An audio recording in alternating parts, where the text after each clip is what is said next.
প্রিয় দর্শকবৃন্দ, আসসালামু আলাইকুম। আল্লাহর নূরময় রহমতে আমরা আজ একটি অত্যন্ত গুরুত্বপূর্ণ বিষয় নিয়ে কথা বলবো। আমরা সবাই চাই আল্লাহ আমাদেরকে ভালোবাসুক, আমাদের জীবন হোক শান্তিময় এবং সুখময়। কিন্তু প্রিয় ভাই ও বোনেরা, অনেক সময় আমরা আল্লাহর ভালোবাসার পরিচয় ভুলভাবে বুঝি। আল্লাহ যাকে ভালোবাসেন তাকে তিনি এমন কিছু কষ্ট দেন যা আমাদের আত্মাকে পরিশুদ্ধ করে, আমাদের ঈমানকে শক্তিশালী করে এবং আমাদের শেষ জীবনের জন্য প্রস্তুত করে।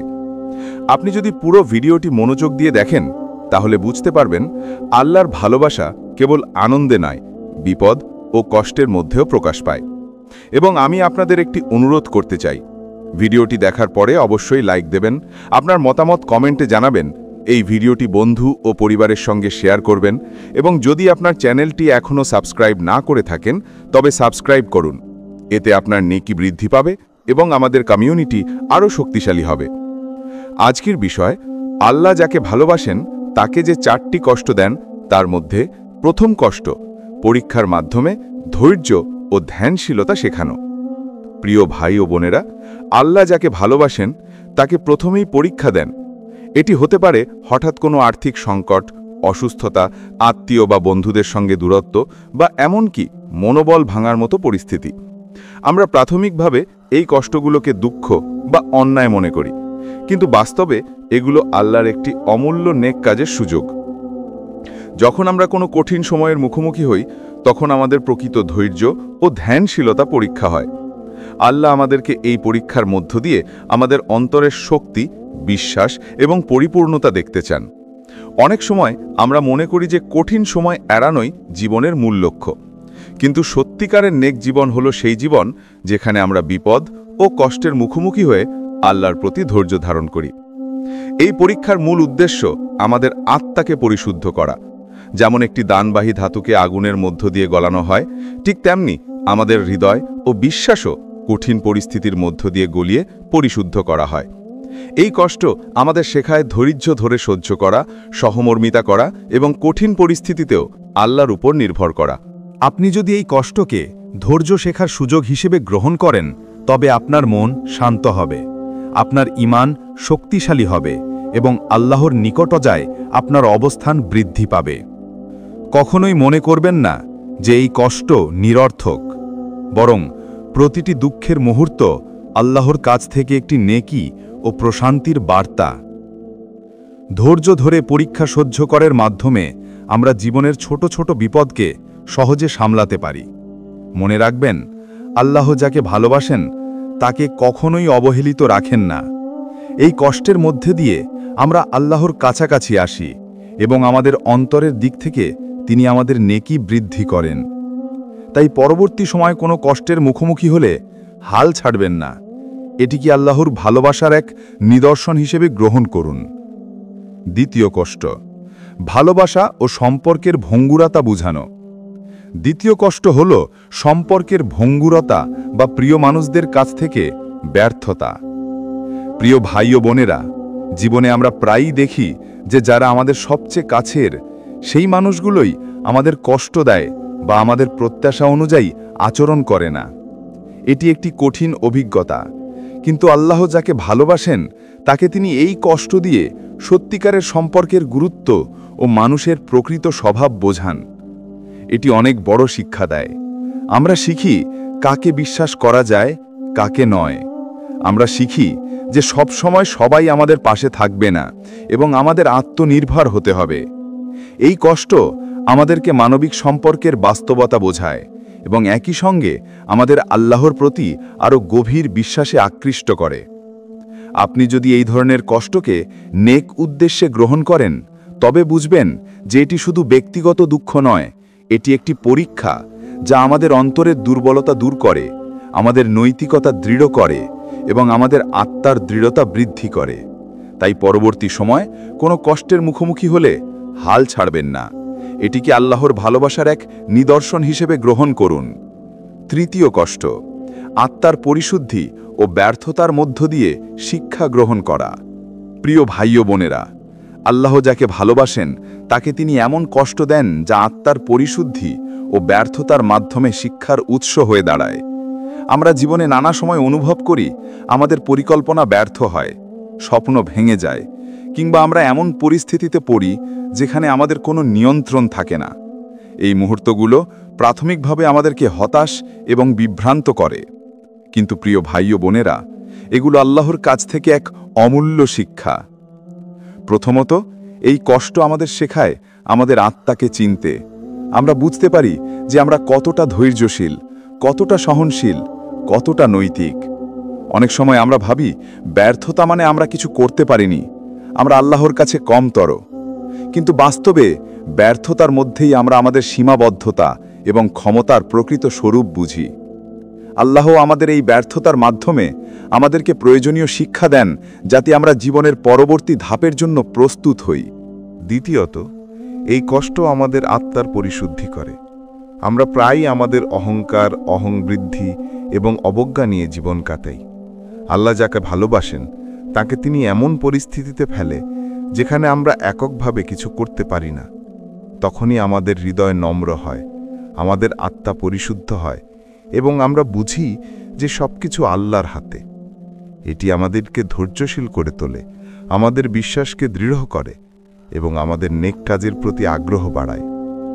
তৃতীয়ত, এই কষ্ট আমাদের ধৈর্য এবং দৃঢ়তার শিক্ষা দেয়।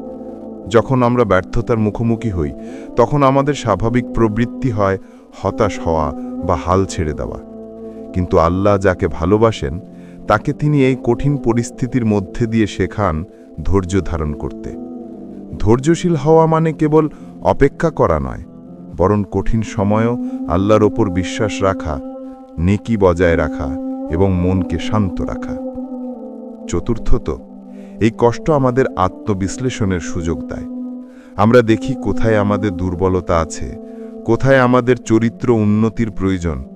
আল্লাহ যাকে ভালোবাসেন তিনি তাকে এমন পরিস্থিতিতে ফেলেন যাতে সে নিজেকে আরও ভালোভাবে বুঝতে পারে। আত্মবিশ্লেষণ আমাদেরকে নৈতিকতা এবং চরিত্রের দিকে আরও মনোযোগী করে তোলে। আমরা শিখি ক্ষুধা, ক্রোধ, অহংকার এবং দায়িত্বহীনতাকে ছাড়িয়ে নেকি অর্জনের দিকে মনোনিবেশ করতে। পঞ্চমত, এই কষ্ট আমাদেরকে নেক কাজে উৎসাহিত করে। যখন আমরা ব্যর্থতার মধ্য দিয়ে যাই, আমরা বুঝি যে জীবনের প্রকৃত উদ্দেশ্য হলো আল্লাহর সন্তুষ্টি অর্জন করা। আমরা শিখি যে আমাদের প্রতিটি সিদ্ধান্ত, প্রতিটি কাজ আল্লাহর দিকে নজর রেখে করা উচিত। ব্যর্থতার অভিজ্ঞতা আমাদেরকে শক্তিশালী করে, আমাদের ঈমানকে দৃঢ় করে এবং আমাদের নেকি বৃদ্ধিতে সাহায্য করে। প্রিয় দর্শকবৃন্দ, মনে রাখবেন, আল্লাহ যাকে ভালোবাসেন তাকে কখনোই এমন ব্যর্থতার মুখোমুখি করেন না যা তাকে শক্তিশালী না করে। প্রতিটি ব্যর্থতা এবং আত্মার কষ্ট আমাদের নেকি, ধৈর্য এবং আত্মার পরিশুদ্ধির জন্য। তাই এই কষ্টকে কখনো হালকাভাবে দেখবেন না। এটি আল্লাহর ভালোবাসার একটি নিদর্শন যা আমাদের চিরকালীন শান্তি এবং নেকি অর্জনে সাহায্য করে। চতুর্থ কষ্ট হল একাকিত্ব ও জীবনের বাস্তবতা উপলব্ধি করা। প্রিয় ভাই ও বোনেরা, আল্লাহ যাকে ভালোবাসেন তাকে এমন এক একাকিত্ব এবং জীবনের বাস্তবতার কষ্ট দেন যা আমাদেরকে নিজেকে এবং আল্লাহকে আরও কাছে আনে। আমরা প্রায়ই চাই জীবনের সবকিছু সুন্দর ও সহজ হোক, সবাই আমাদের পাশে থাকুক। কিন্তু বাস্তবতা হলো জীবন কখনোই এমন সহজ হয় না। আল্লাহ যাকে ভালোবাসেন তাকে তিনি একাকিত্বের মাধ্যমে শেখান জীবনের গভীর সত্য। প্রথমত, এই কষ্ট আমাদের শেখায় আমাদের নিজের ওপর নির্ভর করতে। যখন আমরা একা থাকি, আমাদের কোনো সাহায্য বা সমর্থন পাওয়া যায় না, তখনই আমাদের সত্যিকারের ক্ষমতা এবং সামর্থ্য প্রকাশ পায়। আল্লাহ যাকে ভালোবাসেন তাকে এমন পরিস্থিতিতে ফেলেন যাতে সে তার ভেতরের শক্তি খুঁজে পায়। একাকিত্ব আমাদের শেখায় আত্মবিশ্বাসী হতে, নিজের সিদ্ধান্তের জন্য দায়িত্ব নিতে এবং জীবনের প্রতিটি সমস্যার মোকাবিলা করতে। দ্বিতীয়ত, এই কষ্ট আমাদের আত্মার গভীরতায় পৌঁছায়। একাকিত্ব আমাদেরকে চিন্তা করার, আত্মসমালোচনা করার এবং আল্লাহর নেকি ও রহমতের প্রতি মনোযোগী হতে শেখায়। আমরা বুঝতে পারি যে আমাদের প্রকৃত সুখ আল্লাহর সন্তুষ্টিতে নিহিত। আমরা শিখি যে জীবনের সাময়িক আনন্দের পিছনে ছুটে চলা অর্থহীন, বরং অন্তরের শান্তি এবং আল্লাহর কাছে পৌঁছানোই প্রকৃত লক্ষ্য। তৃতীয়ত, এই কষ্ট আমাদের ঈমানকে শক্তিশালী করে। যখন আমরা একা থাকি, আমরা আমাদের আল্লাহর উপর নির্ভরতা আরও স্পষ্টভাবে বুঝি। আমরা শিখি যে একমাত্র আল্লাহ আমাদের শেষ সমাধান, আমাদের প্রার্থনা, আমাদের স্বপ্ন ও আমাদের আশা। একাকিত্ব আমাদেরকে ঈমানের গভীরতা বুঝতে সাহায্য করে এবং আমাদের অন্তরে আল্লাহর প্রতি আস্থা বৃদ্ধি করে। চতুর্থত, একাকিত্ব আমাদের সহমর্মিতা শেখায়। যখন আমরা কষ্টে একা থাকি, আমরা অন্যদের কষ্ট বোঝার ক্ষমতা অর্জন করি। আমরা শিখি মানুষের দুর্বলতা, মানবিক সীমাবদ্ধতা এবং নৈতিকতা বোঝা। এটি আমাদের হৃদয়কে কোমল করে, আমাদের আচরণে নম্রতা আনে এবং আমাদের নেকি অর্জনে সহায়তা করে। পঞ্চমত, একাকিত্ব আমাদের নেকি ও ধৈর্য বৃদ্ধি করে। আমরা শিখি যে জীবনের বাস্তবতা কখনোই আমাদের চাওয়া অনুযায়ী চলে না, কিন্তু আল্লাহর নির্দেশ এবং কষ্টের মধ্য দিয়ে আমরা নেকি অর্জন করি। আমরা বুঝি যে প্রতিটি কঠিন মুহূর্ত, প্রতিটি চ্যালেঞ্জ আমাদের জন্য আল্লাহর ভালোবাসার নিদর্শন। আমরা ধৈর্য ধরে এগিয়ে গেলে আমাদের আত্মা পরিপূর্ণ হয় এবং আমরা চিরশান্তি লাভ করি। প্রিয় দর্শকবৃন্দ, এই একাকিত্বের কষ্টকে কখনো দুঃখ বা অবজ্ঞার চোখে দেখবেন না। এটি আমাদের আত্মা পরিশোধন, ধৈর্য শেখার এবং আল্লাহর প্রতি বিশ্বাস দৃঢ় করার একটি বিশেষ উপায়। আল্লাহ যাকে ভালোবাসেন তাকে সবসময় এমন শিক্ষা দেন যাতে সে নেকি অর্জন করতে পারে এবং চিরকালীন শান্তি লাভ করে। প্রিয় ভাই ও বোনেরা, আজ আমরা 4টি কষ্টের মধ্যে প্রথম 4টি নিয়ে আলোচনা করেছি। আল্লাহ যাকে ভালোবাসেন তাকে কষ্ট দেন ধৈর্য, সম্পর্কের বাস্তবতা, ব্যর্থতার মধ্য দিয়ে শিক্ষা এবং একাকিত্বের মাধ্যমে। এই কষ্টগুলো আমাদেরকে আত্মার পরিশুদ্ধি, ধৈর্য, সহমর্মিতা এবং নেকি অর্জনে সাহায্য করে। মনে রাখবেন, প্রতিটি কষ্ট, বিপদ বা ব্যর্থতা আল্লাহর ভালোবাসার একটি নিদর্শন। আমরা যদি এগুলোকে সঠিকভাবে গ্রহণ করি, ধৈর্য ধারণ করি এবং আল্লাহর উপর বিশ্বাস রাখি, তাহলে আমাদের জীবন হয়ে উঠবে শান্তিময়, পরিপূর্ণ এবং নেকিপূর্ণ। শেষে আবারও বলছি, যদি ভিডিওটি ভালো লাগলে লাইক দিন, আপনার অনুভূতি কমেন্টে জানান এবং বন্ধু ও পরিবারের সঙ্গে শেয়ার করুন। চ্যানেলটি সাবস্ক্রাইব করতে ভুলবেন না। আল্লাহ আমাদের সকলকে ধৈর্য, ঈমান ও নেকি অর্জনের তৌফিক দান করুন। আমিন।